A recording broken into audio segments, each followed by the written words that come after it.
We are group number 2. All of us here are doing fine, and I hope our audiences are good indeed too.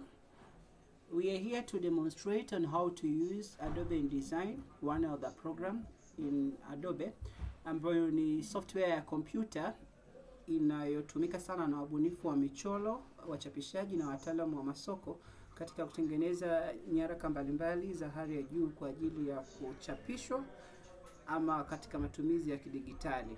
Inatumika katika kutengeneza books, kutengeneza majalida ambayo yapo yale ya maudhui maalumu, magazines, vile vile yapo yale ya habari za kila siku, newspapers, vile vile brochures, vipeperushi, posters kumaanisha mabango, newsletters, jarida za taarifa mbalimbali kwenye taasisi tofauti tofauti, vile vile viambatanisho vya matangazo, flyers, bila kusahau PDF zinazoingiliana na vitabu pepe ambazo zinajulikana kama e-books. Hapa mbele ni programu yetu ama software ya kompyuta ya InDesign ikiwa imefunguliwa. Hatutashughulika sana na hizi kazi ambazo tayari zimeandaliwa, ila tutajikita zaidi kwenye kuanzisha namna ya kutumia kwa kazi mpya, ambapo tuna create the new.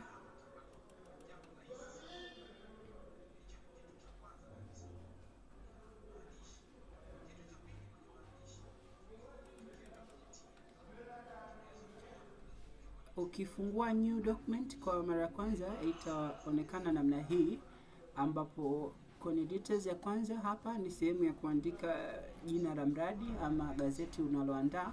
Ni sehemu kabla ya kuanza kufanya chochote inabidi kuweka vipimo, ambapo upana tuna width ambapo tunatumia inchi 11.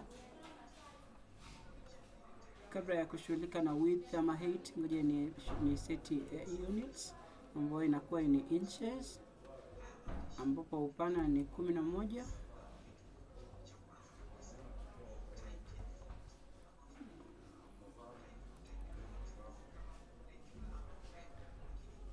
Urefu wake ni 14.